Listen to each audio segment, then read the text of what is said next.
Halo guys, jumpa lagi dengan saya di Lintas Perjalanan Channel. Perairan yang ada di planet bumi ini memiliki banyak bentuknya seperti samudra, danau, sungai, rawa-rawa, laut, dan masih banyak lagi. Setiap bentuk perairan yang ada memiliki ciri dan karakteristik yang berbeda-beda di setiap daerah. Hal ini berkaitan dengan letak geografis dan juga astronomis wilayah tersebut. Salah satu bentuk perairan yang sangat terkenal di seluruh dunia karena keunikannya yaitu Laut Mati. Tapi sebelum lanjut, jangan lupa klik subscribe dan aktifkan lonceng notifikasimu agar bersama kita terus berbagi info menarik dari channel ini. Mungkin sebagian besar dari kita sudah tidak asing dengan laut yang satu ini.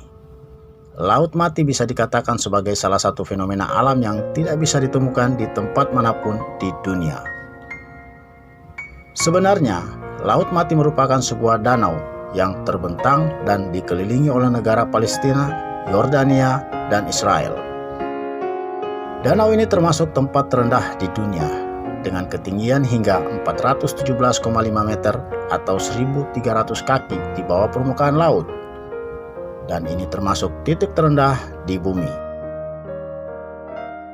Laut Mati mendapatkan sumber air yang berasal dari Sungai Yordan dengan luas daerah pengumpulan air seluas 41.650 km persegi dengan panjang maksimal 67 km dan luas maksimal 18 km.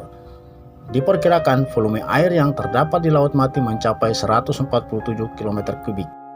Menurut penelitian, secara geologi, Laut Mati terbentuk sejak 3 juta tahun lalu saat terjadi retak kecil yang terdapat pada lembah Sungai Yordan atau yang dikenal dengan nama Jordan Rift Valley.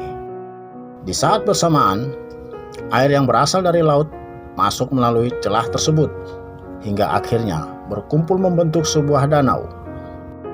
Kondisi iklim yang kering ditambah evaporasi yang tinggi menyebabkan mineral yang terdapat di dalam air tersebut berubah. Ditambah kandungan garam, gypsum, dan kapur yang terdapat di sekitar retakan membentuk danau dengan konsentrasi garam yang sangat tinggi. Nama Laut Mati diberikan bukan tanpa alasan. Kandungan garam yang terdapat di dalam air Laut Mati bisa mencapai 33,7%.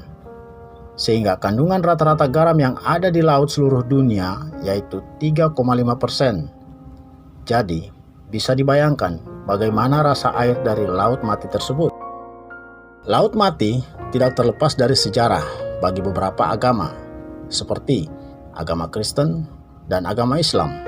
Di dalam sebuah prosa, Laut Mati disebut sebagai Yam Ha-Mafet, yang artinya Laut Kematian, karena tidak adanya makhluk hidup yang tinggal di dalamnya.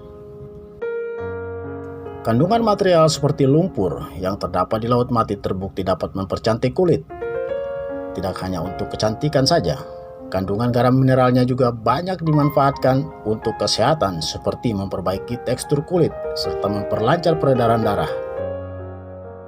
Sejak zaman dahulu, Cleopatra, Raja Salomo hingga Herodes Agung pernah mengunjungi Laut Mati untuk memperoleh manfaat dari lumpur tersebut.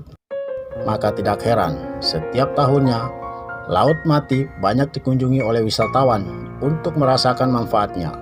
Selain itu, saat ini sudah banyak perusahaan mulai mengolah lumpur yang terdapat di Laut Mati sebagai bahan komersil, terutama di bidang kecantikan seperti masker lumpur hingga garam.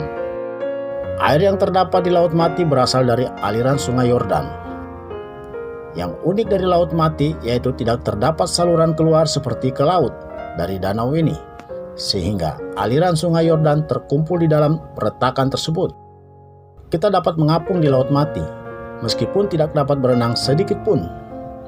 Hal ini disebabkan karena konsentrasi garam yang terdapat pada Laut Mati sangat tinggi, sehingga air Laut Mati terasa lebih memadat dibandingkan dengan air laut pada umumnya. Garam mineral yang terdapat pada Laut Mati pernah dimanfaatkan untuk proses mumifikasi atau pembuatan mumi, terutama dalam mengawetkan jenazah. Berdasarkan jurnal Environmental Economics tahun 2010, menjelaskan jika Laut Mati mulai menyusut dan proses penyusutan tersebut mencapai 1 meter setiap tahunnya. Selain penyusutan, masalah lain yang dihadapi oleh Laut Mati yaitu kekeringan. Hal ini disebabkan karena proses penguapan yang cukup tinggi di kawasan Laut Mati dan juga pemerintah Palestina, Syria, Yordania hingga Israel mengambil sumber air yang berasal dari Sungai Yordan untuk pertanian dan kebutuhan lainnya.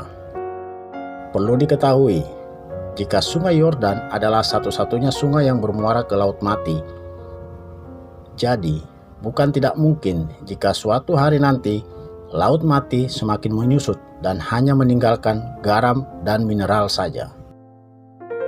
Oke guys, itulah sejumlah penjelasan mengenai Laut Mati, beserta beberapa fakta di dalamnya. Dengan Anda menyimak video ini, mudah-mudahan bisa menambah wawasan dan bermanfaat buat kita semua. Terima kasih guys kepada kalian yang telah menonton video ini. Jangan lupa tekan tombol like-nya dan juga tombol subscribe-nya, serta nyalakan notifikasinya untuk mendapatkan video lainnya dari channel ini.